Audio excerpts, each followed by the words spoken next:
Bom, boa tarde a todos. Nessa gravação que nós estamos fazendo para clientes e para empresas, né, sobre indicadores de gerenciamento de risco e de segurança de processo, o foco principal nosso vai ser fazer uma correlação entre que indicadores serem selecionados, indicadores sistêmicos e indicadores relacionados a eventos de segurança de processo. Bom, é importante sempre mencionar que a questão dos indicadores, ele é estratégico para qualquer sistema de gestão, seja um sistema de gestão de qualidade, um sistema de gestão de segurança ocupacional, um sistema de gestão de meio ambiente, como também um sistema de gestão de gerenciamento de riscos e segurança de processo. Isso nós podemos ver se fizermos uma análise, né, no sistema onde, composto por 20 elementos e 4 pilares, o sistema do RBPS, que é o Risk Based Process Safety, do CCPS, um dos elementos extremamente importantes, que está ligado a Learning from Experience, ao quarto pilar, é medição, indicadores e métricas, né? Measurement and Metrics.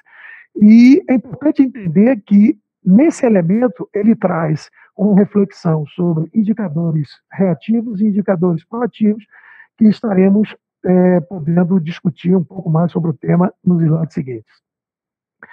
Bom, indicadores, eles fornecem o que é importante, né, uma empresa fazer uma reflexão e verificar por que é importante medir, né, monitorar, porque eles trazem para a organização uma informação em tempo real que apenas seria identificado ou seria demonstrado em momentos de realização de auditorias, sendo que o processo de auditoria, como todos sabem, é um processo amostral, enquanto os indicadores eles estariam trazendo para a organização toda uma questão de eficiência da gestão nos temas que os indicadores tratam, como o resultado de eficácia, ou seja, em relação aos resultados a que ele se propõe, focando no atingimento ou não de metas previamente definidos, ou, o que é mais importante ainda, focando a conquista de resultados empresariais e resultados na redução de acidentes e incidentes dentro da organização e ou dentro das unidades especificamente. Então, o que é importante fazer uma reflexão? Que indicadores devem ser considerados? Qual a frequência para se coletar esses indicadores e o que fazer com essas informações para garantir a eficácia no gerenciamento de segurança de processo?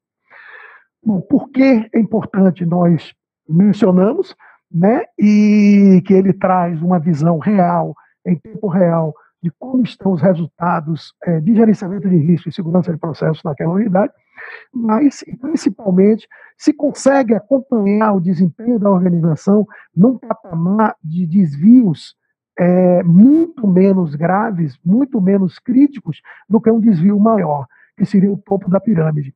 Como o indicador, os indicadores eles são um processo de monitoramento contínuo, nós passamos a monitorar eventos ou desvios de pequena magnitude, eventos ou desvios de média magnitude e de grande magnitude.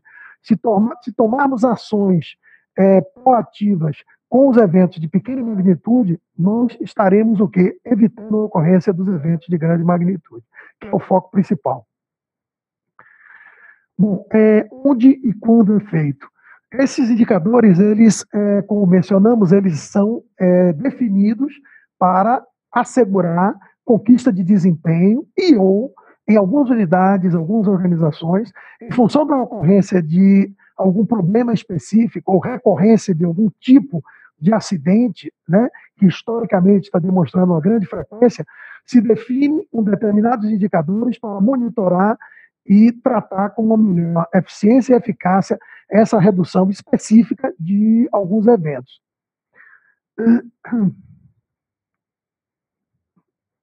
Bom, esse slide é extremamente importante porque ele traz uma reflexão de que tipo de indicadores nós podemos considerar a ser medido ou a ser definido na organização, sempre entendendo que esses indicadores eles devem ser definidos, né, pensando na agregação de valor que esses indicadores estará dando para a organização e ou uma unidade específica, uma unidade industrial específica.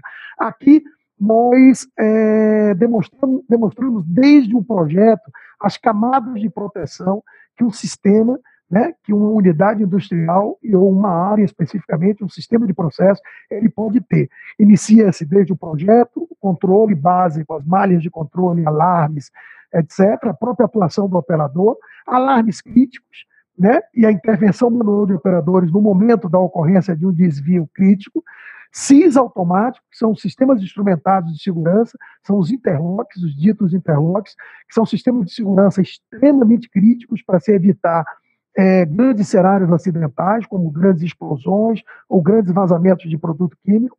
A proteção física do dispositivo de alívio, que quer dizer a atuação de válvulas de segurança, a atuação de discos de ruptura, gerando já o alívio, a liberação de um produto para evitar, por uma sobrepressão, por exemplo, a ruptura de um vaso, de um reator, etc.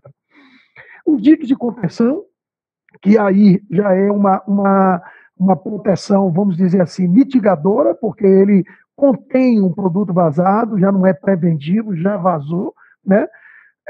Os planos de emergência e planos de contingência, né? Ou seja, que aí é o plano de emergência, o on-site, refere-se a todas as ações dentro da unidade industrial, e os planos de emergência com a comunidade, e os planos de contingência são planos que envolvem todas as partes interessadas, recursos externos à organização, envolvendo, inclusive, pontos focais dentro da comunidade.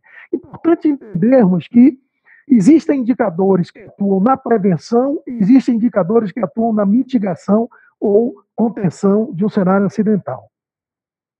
Bom, aqui, agora eu gostaria de tratar com mais detalhes um entendimento de quais são os indicadores especificamente de segurança de processo, à luz de um trabalho feito de padronização desses indicadores para o mundo inteiro, que envolveu todos os continentes, o continente americano como um todo, América do Sul, América do Norte, o continente europeu, o continente asiático, onde se discutiu uma busca de padronização com base no padrão internacional, na API RP 754, onde objetivamos ter o mesmo tratamento de descrição, de estratégia de implementação e de como tratar esses indicadores dentro da organização, para que nós pudéssemos ter benchmark para o mundo inteiro em relação às questões de segurança de processo, discutindo e definindo, tendo um conceito similar em todos os locais, em todos os continentes. Então, conforme a API 754, no próprio guideline do CCPS de Process Safety Metrics, que trata de uma forma bastante ampla e profunda a questão de indicadores de segurança de processo, dentro de uma pirâmide de classificação de desvios, nós temos indicadores Tier 1, Tier 2, Tier 3 e Tier 4. O Tier significa nível. Indicadores nível 1, nível 2, nível 3, nível 4. Quanto mais investimos ou temos dedicação e recursos monitorando indicadores do Tier 1 para baixo, nós estamos indo no Tier 1 para indicadores reativos. Quanto mais vamos à base da pirâmide, nós estamos investindo nas questões de monitoramento, nas questões de controle e indicadores proativos, que são indicadores mais genéricos, mais sistêmicos, como nós vamos poder ver no slide seguinte. Bom, o que primeiro é importante a gente entender, antes de entrar em detalhes do que é um evento, um desvio nível 1, nível 2, nível 3 e nível 4, é importante entendermos o que é um evento de segurança de processo. O que é um acidente de segurança de processo? Bom, o incidente ou o acidente de segurança de processo, ele só se caracteriza como um evento de segurança de processo se ele atender aos 4 critérios abaixo definidos, que é relação com o processo, ou seja, envolvimento com o processo produtivo. Significa produto, energia envolvido no processo produtivo. Que o evento, né, ou seja, que o desvio, o vazamento, ele atinja um limiar, né, um limiar mínimo que de quantidade vazada ou de energia que está relacionado com o tipo de produto e o seu perigo, vamos dizer assim, em relação à inflamabilidade, em relação à toxicidade. Localização, Ou seja, se não atender o critério de localização, de estar no processo, relacionado com o processo, na unidade industrial, o evento ou a informação não se caracteriza como um evento de segurança de processo. E liberação aguda, o que quer dizer o seguinte: os processos de liberação crônicas, que são inerentes ao processo produtivo ou inerentes à tecnologia da empresa, tipo emissões fugitivas, tipo as emissões gasosas de um tanque de estocagem de produtos combustíveis aberto, né? Ou com teto flutuante que tem um determinado nível de emissão. Esse tipo de emissão, esse tipo de evento não se caracteriza como um evento de segurança de processo. Ou seja, qualquer vazamento, qualquer emissão que seja inerente ao projeto, ele não é um evento de segurança de processo. Se o projeto já prevê que essa pequena liberação, esse pequeno vazamento, mesmo em ordens de ppm, estará ocorrendo por uma limitação de tecnologia, uma limitação de processo, né, uma característica do processo, então isso não é uma liberação aguda, seria uma liberação crônica. Bom, aqui nós podemos ver bem mais em detalhes, né, o que é um evento, o que é essa pirâmide de classificação de desvios de segurança de processo. Um evento nível 1, né, ou Tier 1, que seria um acidente de segurança de processo, e nos Estados Unidos, como eles chamam, incident, Process Safety Incident. Então, se traduz como incidente, mas não é um incidente que nós conhecemos e, eventualmente, praticamos aqui no Brasil, que chamamos isso em inglês near miss. Mas aqui seria um PSI, um Process Safety Incident, que ele caracteriza como um evento, um acidente de segurança de processo. Então, são eventos, né, em que há, como falei, a liberação do produto químico, né, ou da energia, acima daquele ponto de corte, que eles chamam em inglês de threshold criteria, né, ou ponto de corte para aquele produto especificamente, e ou que este produto, essa energia gerou uma consequência de dano acidental. Né? Aí se classificaria o nível dele como nível 1, né, em função dessa quantidade vazada e ou energia, e em função da consequência que esse evento provocou. Bom, um evento de segurança de processo nível 2, e aí chama-se em inglês PSE, que é o Process Safety Event. É um evento onde a liberação do produto, da energia, não alcançou aquele ponto de corte, que é aquele limite de quantidade mínima para aquele produto, seja gasolina, óleo, cloro, enfim, qualquer produto químico inerente a um processo produtivo, não alcançou aquele patamar de 100%, que a partir dali seria um nível 1, porém, esse vazamento ficou entre 10% do ponto de corte e 100% do ponto de corte. Então, essa é a característica de um evento nível 2, né? De um acidente de processo nível 2, de um evento de processo nível 2. Bom, a partir daqui, né, podemos ver que, a partir do Tier 3 e Tier 4, já começam a surgir, né, desvios proativos, ou seja, não ocorreu o grande acidente ainda, mas são sinais, são alertas de que esse grande acidente pode estar próximo, né, em função de fragilidades culturais que existam na organização ou em função de problemas ligados à integridade mecânica, confiabilidade de equipamentos, sistemas, etc. Então, seriam o que chama-se eventos de quase perdas. São os eventos Tier 3 ou nível 3. São pequenos vazamentos, ou seja, eles chamam loss of primary containment, pequenos vazamentos abaixo de 10% do ponto de corte. Então, se o ponto de corte é 50 quilos, abaixo de 5 quilos é um nível 3, entre 5 quilos e 50 é um nível 2, e acima de 50 quilos de produto vazado é um evento de segurança de processo nível 1, para o produto que tem 50 quilos como ponto de corte. É importante entender. Essa quantidade, ela varia em função do produto e existe uma tabela bastante ampla que lista toda essa quantidade, esse ponto de corte em relação ao produto vazado. Bom, o nível 4 já é um evento mais proativo, um desvio que não é desejável, lógico, mas a atuação, o monitoramento, empresas que criam indicadores para estarem monitorando, identificando como estão a ocorrência desses desvios nível 4, são empresas que estão trabalhando além da questão de segurança de processo, especificamente ligada a riscos do processo, como ligados a confiabilidade de equipamentos, etc., estão trabalhando muito forte as questões de cultura de segurança de processo.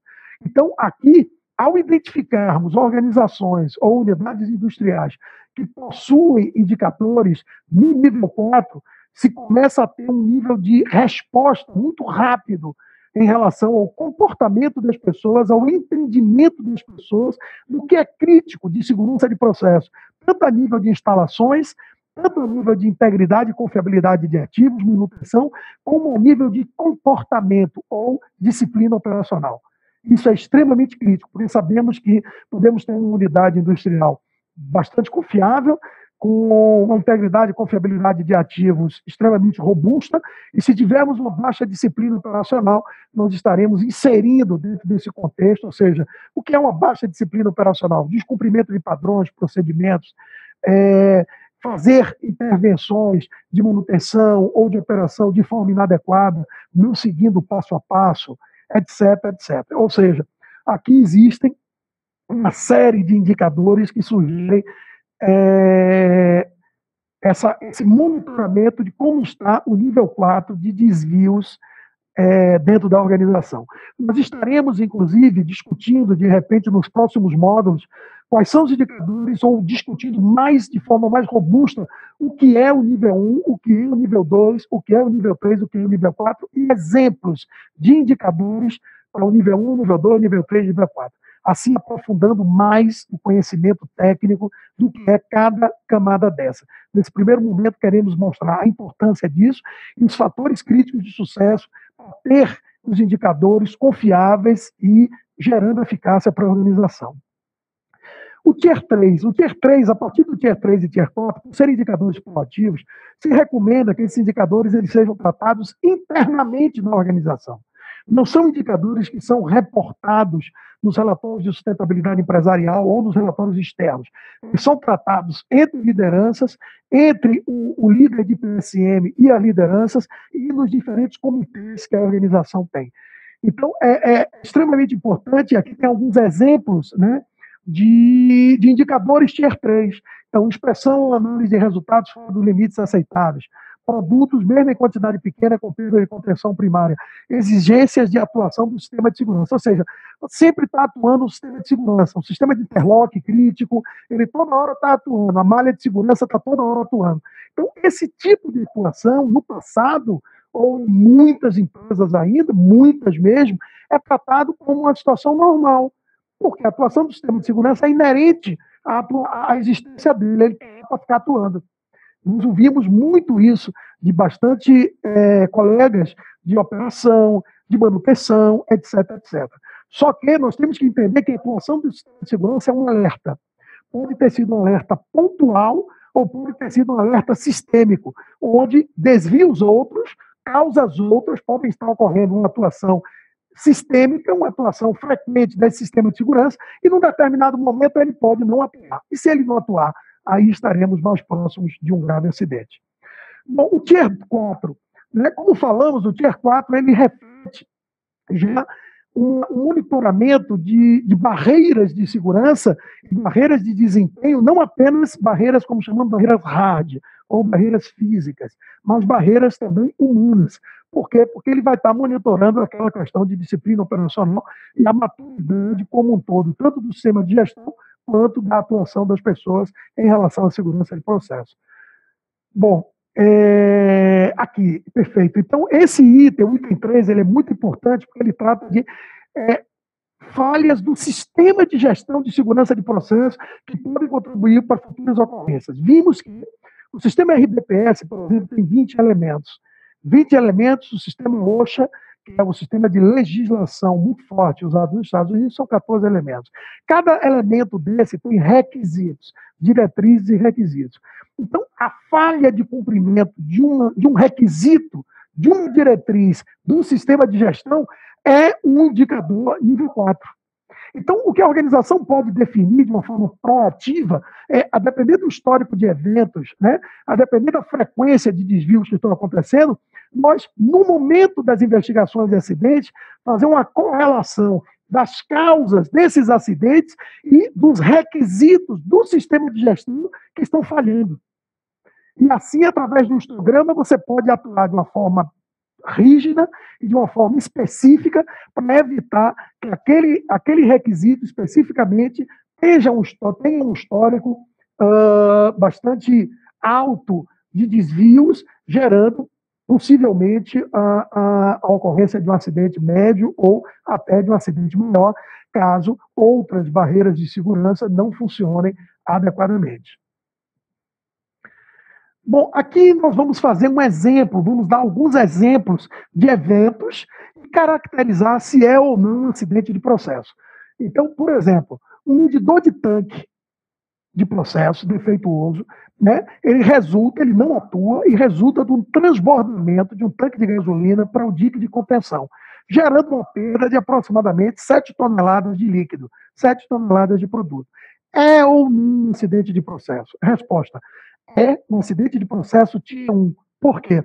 Porque houve uma perda de contenção primária, foi contido na contenção secundária, porém foi superior a 1.000 quilos em 1 hora do vazamento. Ou seja, esses 7.000 quilos, ele superou os 1.000 quilos do ponto de corte para o produto gasolina.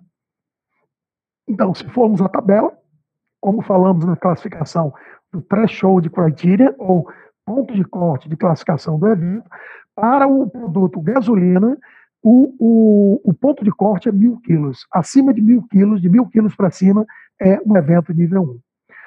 Bom, a ruptura, um outro evento para analisarmos. Essa é só uma reflexão para consolidar o conceito da pirâmide, né, de eventos de segurança de processo. A ruptura de uma tubulação causa um vazamento de 80 quilos de eteno, que se desdobra em um incêndio e que resulta em uma perda material de $50.000. Não houve impacto a pessoas nem ao meio ambiente. Resposta: é um acidente de processo nível 1. Por quê? Porque a partir de $25.000 houve a liberação de um produto e gerou uma perda acima de $25.000. Ou seja, estando relacionado com o processo, vazou o produto, gerou um incêndio, caracterizou uma perda acima de $25.000, ou seja, $50.000, é um acidente de processo nível 1. Bom, e se a perda fosse $20.000, continuaria sendo um acidente de processo? Sim, continuaria sendo um acidente de processo, porém, um acidente de processo nível 2, ou seja, abaixo de $25.000.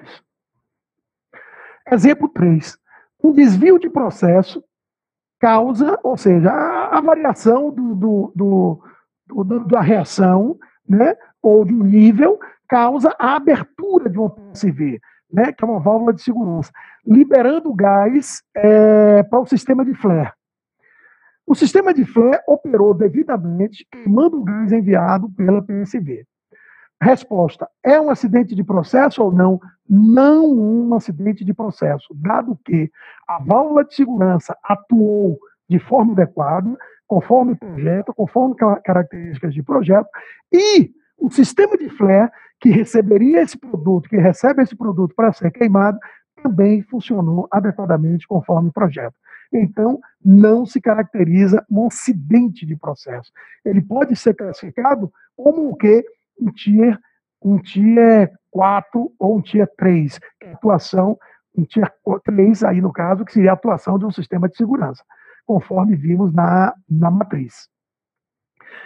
O desvio de processo demanda a abertura de uma PSV, que falha ao abrir, resultando em uma sobrepressão no equipamento e um vazamento de 700 quilos de eteno por meio dos flanges, ou seja, houve a sobrepressão, a válvula de segurança não abriu, gerou, através dessa sobrepressão, vazamentos pelos flanges. Não houve incêndio e explosão, nem acidentes pessoais, nem acidente ambiental. É ou não um acidente de processo? Resposta: é um acidente de processo, dado que a quantidade que vazou é superior à quantidade de referência do eteno. Esses 700 quilos de eteno é um valor acima do ponto de corte do eteno especificamente. Exemplo 5, né? Esse exemplo eu gostaria de ter a atenção de vocês, é muito interessante. Ocorre um curto-circuito em um painel elétrico no prédio administrativo que se desdobra em um incêndio.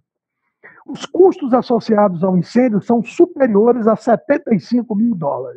Ou seja, é um incêndio, está dentro da área industrial, é um prédio administrativo dentro da área industrial, houve um curto-circuito e um incêndio, gerando um dano de acima de $75 mil. Não é um acidente de processo. Por quê?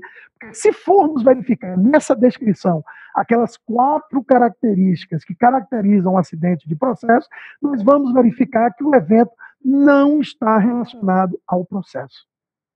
Portanto, não se caracteriza como evento de processo. E aí muitas empresas podem perguntar: Américo, como eu classifico esse evento então?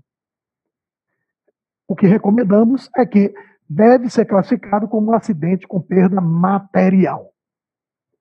Aí seria não um acidente ocupacional, não é um acidente com dano ambiental, não é um acidente de segurança de processo, seria classificado como um acidente com dano material, e aí com suas diferentes consequências. Então, um incêndio convencional, em áreas administrativas ou em outras áreas que não relacionadas ao processo, seriam classificados como um acidente com dano material. Bom, item 6, um exemplo sexto, né? O curto-circuito, esse também é muito interessante e muito comum gerar dúvidas nas empresas, né? O curto-circuito gerou um apagão, né? Ou qualquer perda da área de utilidade como um todo, né? Seja não apenas um curto-circuito, mas de ar, enfim, e causou uma parada na planta inteira, né? Com uma perda superior a $25 mil. Em função de quê?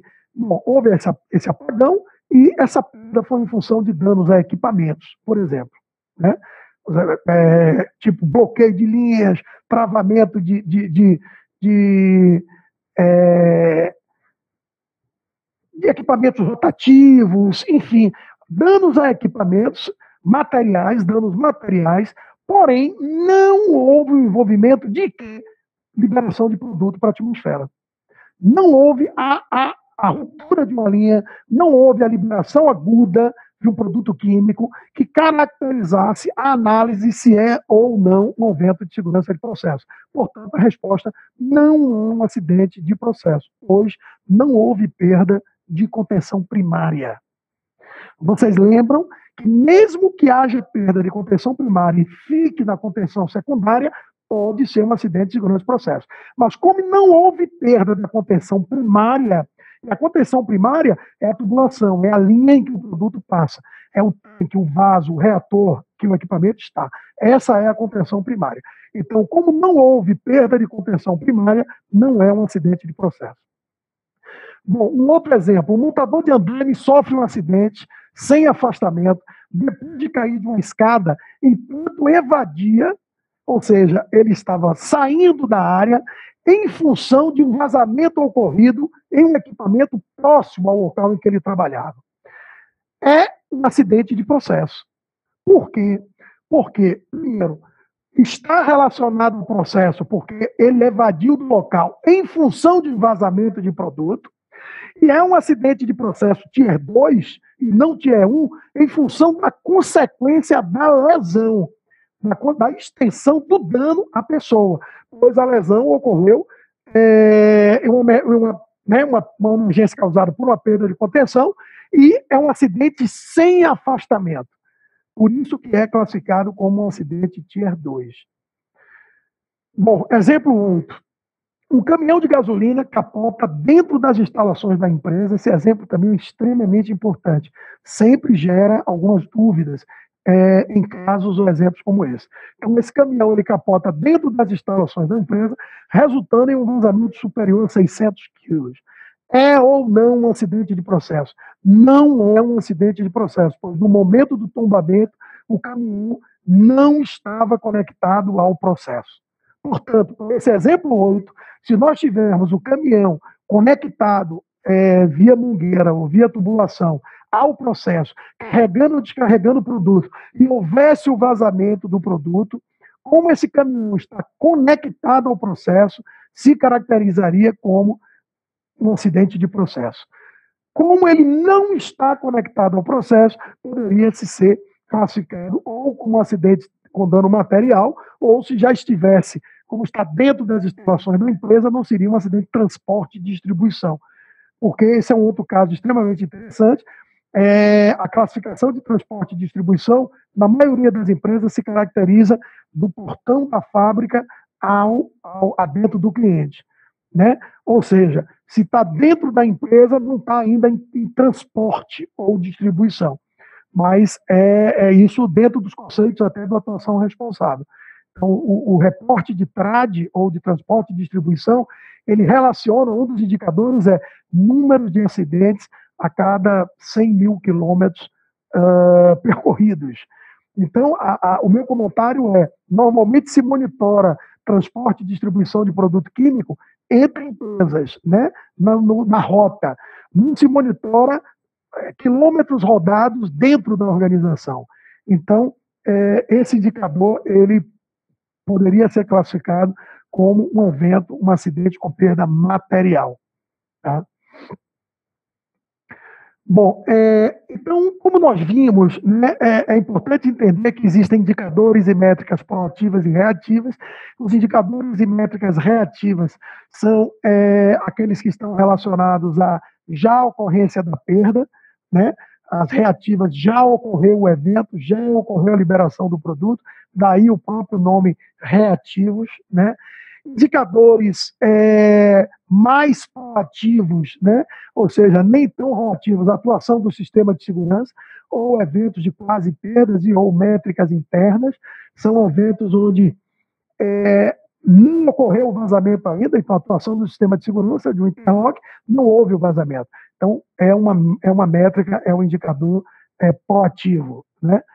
E métricas proativas, o que nós recomendamos aqui nesse conceito é que nós temos que ter sempre um conjunto, um número de indicadores proativos muito maior do que o número de indicadores reativos. Por quê?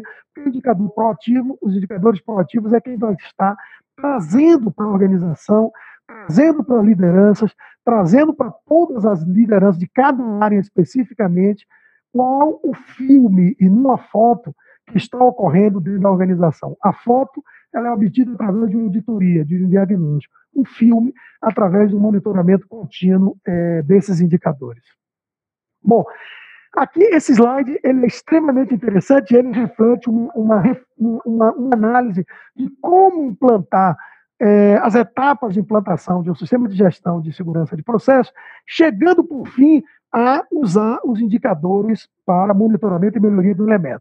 Então, primeiro, estabelecer uma implementação consistente, determinar que fatores críticos de sucesso podem existir para a coleta e comunicação desses indicadores, certificar qual o escopo adequado desses indicadores, como vai ser monitorado, quem vai ser responsável pela obtenção de dados, como vai ser o processo de comunicação, implementar elementos e indicadores adequados, manter práticas de medição eficazes, né? Não adianta termos medições ineficazes ou medições que não retratem a realidade, né? Nós estaremos gerando números que não terão credibilidade internamente e, com isso, o sistema como um todo fica frágil.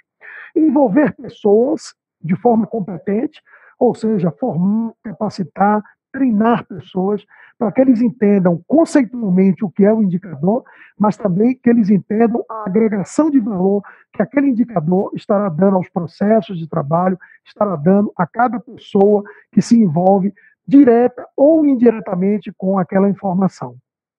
Bom, coletar, né, e manter atualizado sempre esses indicadores, resumir e comunicar em uma forma útil, simples, mas gerar um relato com uma certa frequência, que dependendo do indicador, se ele for muito crítico e muito frequente, pode ser até semanal. O indicador de atuação de sistemas de críticos de segurança pode ser semanal, porque ações corretivas, elas às vezes precisam ser feitas imediatamente ou num curtíssimo espaço de tempo. Outros indicadores, processo de comunicação pode ser mensal, né? Mas o fato que é extremamente importante nós usarmos os indicadores para melhorar a implantação dos elementos e, por fim, melhorar a implantação do sistema de gestão como um todo. São as barreiras, esses slides, esses últimos 2 slides, são extremamente críticos e importantes, porque refere-se a que barreiras, que dificuldades, ou que fatores críticos de sucesso empresas estão vivenciando ou realmente tiveram insucesso em alguns processos de implantação de indicadores em função de algumas informações, por exemplo, que estão aqui. Por exemplo, relacionado a compromisso, suporte. O comprometimento e suporte da alta administração são essenciais. São essenciais para a implantação e sustentabilidade do programa de métricas. Por quê? Não apenas para a alocação dos recursos necessários para que as pessoas possam gerar esses números, gerar os indicadores, mas que esses líderes, que esses executivos, eles estejam preparados e conhecedores de que é um processo de mudança, tanto um processo de mudança cultural, como um processo de mudança de gestão dentro da organização, onde informações que eventualmente antes não existiam ou ficavam limitadas a determinado patamar, a determinado nível da organização, por serem informações críticas e estratégicas para a segurança de processos, elas vão estar mais abertas, elas vão estar mais abrangentes e, por isso, elas têm que ser tratadas de uma forma, eu diria, madura e de uma forma proativa. Nós não podemos inibir que as informações cheguem. Se as informações forem inibidas, ou melhor, se o trato com as informações eventualmente indesejadas, né, ou informações de desvios que chegam, elas têm uma reação muito forte, as pessoas não vão reportar. As pessoas não vão reportar, ou eventualmente as pessoas vão reportar no nível de intensidade, ou no nível até de classificação diferente, de forma que não gere desconforto dentro da pirâmide organizacional.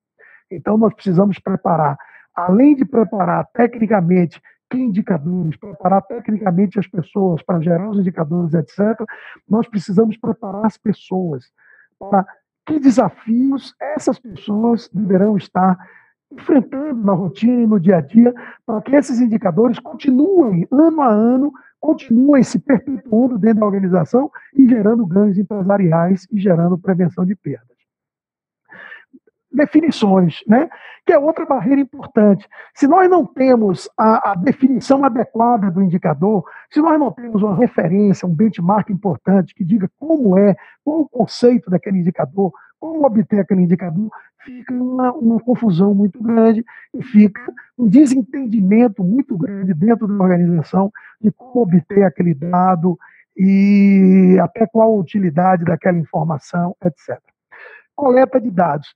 Então, o sistema de coleta de dados muitas vezes não produziam prontamente as informações que as empresas queriam acompanhar, ou seja, projetados para o rastreamento de danos, mas não para incidentes de segurança de processos. Elas foram projetadas, muitas ferramentas que as empresas têm, elas são ferramentas reativas. São ferramentas que geram as informações de acidentes reais, já com consequências materializadas.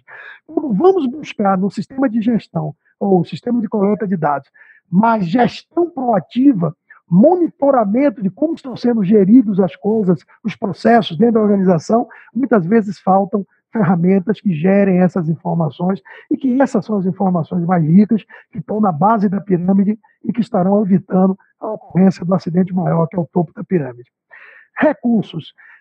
Em geral, a visão era de que a coleta de dados, né, isso na realidade, esse material, né, esse estudo de caso, ele é um estudo de caso que fizemos envolvendo mais de 80 empresas, né, no mundo inteiro, empresas multinacionais, e um estudo de caso bastante interessante, porque ele reflete não apenas esses fatores dificultadores, mas também que indicadores estão sendo mais tratados dentro da organização.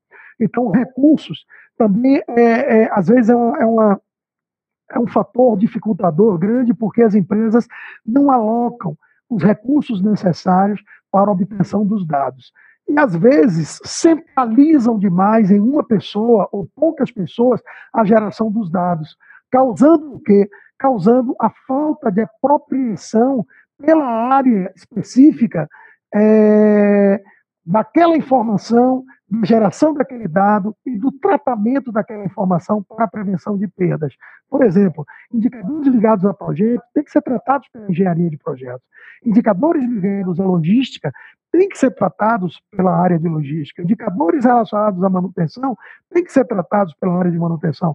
Indicadores ligados à emergência têm que ser tratados pela área de emergência. Indicadores ligados à compliance têm que ser tratados pela área jurídica. Enfim, nós vimos que uma gama de áreas que toda a organização, né, supply chain, toda a organização está envolvida nesse elemento, ou seja, que é um elemento extremamente importante para a implantação do sistema, porque ele trata de uma questão não apenas técnica, mas uma questão cultural também.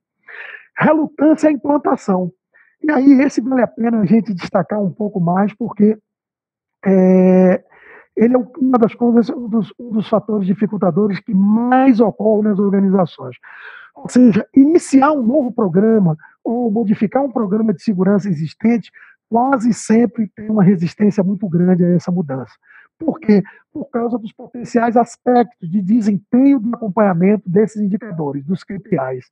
Algumas empresas indicaram a presença de uma herança cultural persistente em algumas unidades, em alguns locais, que pode ter desencorajado a comunicação por causa da conexão com a disciplina, né? Ou seja, muitas vezes as próprias áreas, né, que deveriam ter interesse que esses indicadores fossem reportados, para que pudesse ter uma visão mais clara a organização, necessidade de recurso, do que precisa ser melhorado na organização, em cada um dos processos de trabalho, muitas vezes essas mesmas áreas elas têm uma resistência maior à implantação desses indicadores, para que eventualmente não apareçam desvios ou, às vezes, algum problema de gestão que vem ocorrendo na organização há algum tempo. A minha orientação, o meu alerta em relação a isso aqui, a esse tema, é que, de uma forma madura, né, as dificuldades, os desvios, os problemas que estão ocorrendo, independente da área e independente do processo dentro daquela área, eles devem vir para a organização, eles devem vir para os comitês, devem ser tratados de uma forma extremamente transparente, pois muitas vezes os recursos que irão eliminar esses desvios, eles não são recursos específicos ou não estão dentro do custo fixo que existe naquela unidade, naquela área especificamente. Eventualmente são problemas que vão requerer um investimento, que vão requerer uma necessidade de recurso adicional e que poderá trazer um grande ganho para a organização. Como a informação não vem, não chega da forma adequada, a organização está perdendo a oportunidade de capitalizar ganhos empresariais importantes e ou assumindo um risco de ocorrência de acidentes extremamente graves e indesejados. Bom, um bom indicador, o que ele deve refletir? Ele deve permitir comparações precisas e detalhadas. Ou seja, se a organização cria um indicador só para ela, né, não tem benchmark, não tem como você se comparar externamente, não tem como você se comparar, ou pior ainda, cada unidade mede de uma forma. Aí ficou pior ainda. Não tem como se comparar nem dentro da própria organização. Então, é extremamente importante que o indicador permita comparações, né, e esteja numa mesma base em relação a uma categoria empresarial em relação, no caso, por exemplo, da API 754 e do guideline do CCPS, nós hoje buscamos uma padronização mundial que permite às empresas se comparar de uma forma muito mais harmônica e de uma forma muito mais correta do que há alguns anos atrás. Um bom indicador, ele deve levar a certas conclusões e evitar conclusões errôneas. Por quê? Porque a geração do indicador, do número, a geração da informação não é um número. Aquela é uma informação que deve remeter a ações de correção de desvios e ou de capitalização de ganhos. Então, se eu tenho um bom indicador, que ele permite comparação, que ele é preciso e que ele traz informação correta, eu consigo alocar recursos adequados, eu consigo ir exatamente onde eu preciso atacar para evitar as perdas. Ele tem que ser bem entendido. Ser bem entendido não é apenas conhecer o número, entender o número, mas é conhecer tendências, é identificar a relação entre este indicador medido e os outros indicadores, qual a tendência histórica, qual a tendência futura e qual o impacto dessas tendências em relação a perdas reais e ou perdas potenciais dentro da organização. Ter uma base quantitativa, um bom indicador, ele tem que ter um histórico, ele tem que ter uma base quantitativa importante, que possa ser validada, que possa ser sempre justificada, monitorada e exemplificada. Ainda um bom indicador, ele tem que ser confiável, ele tem que ser repetível, né? Deve ser consistente, deve ser independente de influências externas, isso é extremamente importante, para que o indicador ele não fique com grandes variações e não conseguimos justificar por que estão ocorrendo aquelas variações. Então, para ser um bom indicador, ele tem que também ser o máximo possível independente de influências externas. Devem ser relevantes para o comportamento das pessoas ou o processo como um todo a que ele está relacionado, e devem ser comparáveis com os outros indicadores, né, do sistema como um todo e ou outros indicadores em outras organizações. Ainda características de bons indicadores, né? Eles devem apresentar certas características ou satisfazer certos critérios, como, por exemplo, eles têm que ser apropriados para conformidade ou regulamentação da empresa. Então, se eu tenho alguns indicadores, se a legislação me exige, me impõe o monitoramento de alguns indicadores, eles precisam estar sendo acompanhados e ou monitorados. Devem incluir dados suficientes para ser significativos, devem ser apropriados para o público. Aqui, extremamente importante essa mensagem.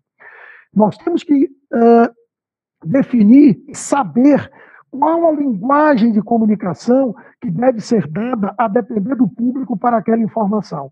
O mesmo indicador ele pode ser apresentado desde o comitê executivo de uma organização, como até uma comunidade.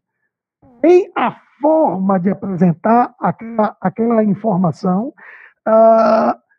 como contextualiza a importância daquela informação para os diferentes públicos, isso é fundamental. Se formos da mesma forma, no mínimo um dos públicos não vai entender bem, ou não vai se enxergar ali naquela informação. Bom, esses indicadores eles devem ser oportunos, fornecendo informações quando necessário, com base no objetivo dessa métrica e na audiência. Onde possível, eles devem ser fáceis de usar. Ou seja, indicadores complexos, indicadores de difícil tanto entendimento quanto obtenção de dados, normalmente são indicadores onde as pessoas oferecem muita resistência a usá-lo ou até entendê-lo. Então, normalmente ficam informações burocráticas, números que não agregam grande valor à organização. Eles devem ser periodicamente auditados para garantir que todo o processo de obtenção desses indicadores satisfazem as expectativas mínimas citadas anteriormente. Isso quer dizer que, frequentemente, que seja 2 vezes ao ano, o processo de monitoramento dos indicadores deve ser auditado, para garantir o quê? Independência, qualidade, precisão da obtenção de dados e tratamento adequado a esses indicadores. Bom, como conclusão, eu gostaria de deixar uma mensagem extremamente importante e que traz os quase 30 anos de experiência que nós temos de aplicação de gestão de integridade, confiabilidade, de gestão de riscos em unidades industriais, né? Ou seja, os indicadores, eles são necessários, eles são fundamentais, e é a forma de se conseguir sucesso na implantação de um bom sistema de gestão, seja de segurança de processo, seja qualquer outro sistema de gestão. Eu gostaria de deixar uma mensagem que hoje, nesse novo momento que estamos vivendo, ligado a ter contato com muitas unidades industriais, com muitas empresas, nós temos visto muitas empresas onde ocorrem graves acidentes, que ocorreram graves acidentes, ficar claro e patente que a questão cultural, que a questão de confiança dos dados, dos indicadores, estava frágil. Então, a reflexão que eu passo para nossas organizações é que quebrem o paradigma de que as notícias que eventualmente não são as notícias que se desejariam assistir, que desejariam receber, são notícias ruins. Essas notícias, elas são importantes, porque essas notícias são informações, são eventualmente desvios proativos que estarão evitando um grave acidente, que estarão evitando a ocorrência de múltiplas fatalidades e que, por fim, pode estar evitando até um grande dano à imagem de uma organização ou, quiçá, o fechamento dessa organização. Portanto, líderes intermediários, executantes, tratem as informações obtidas pelos indicadores de forma proativa, de forma democrática, discutindo o porquê, e sejam rigorosos na cobrança, sejam rigorosos, inclusive, com alto foco em disciplina operacional, no cumprimento do que foi acordado. Se os indicadores geram planos de ação, cobrem com rigor o cumprimento do plano de ação, mas analisem com bastante cuidado a definição de metas, números, apenas números, que são coisas reativas em relação a temos que reduzir isso por reduzir, sem ter uma base histórica robusta, sem ter, por exemplo, informações técnicas, conceituais e ferramentas que, de fato, permitam a redução gradual daquele indicador de forma consistente, de forma correta e que assegure, de fato, o ganho para a empresa. Essa é uma recomendação extremamente importante e que eu gostaria de deixar para todos. Portanto, muito obrigado por esse momento e estarei dedicando esse vídeo a nossos clientes e a amigos e colegas que queiram aplicar, né, e implantar o processo de indicadores de gerenciamento de risco dentro das organizações. Obrigado.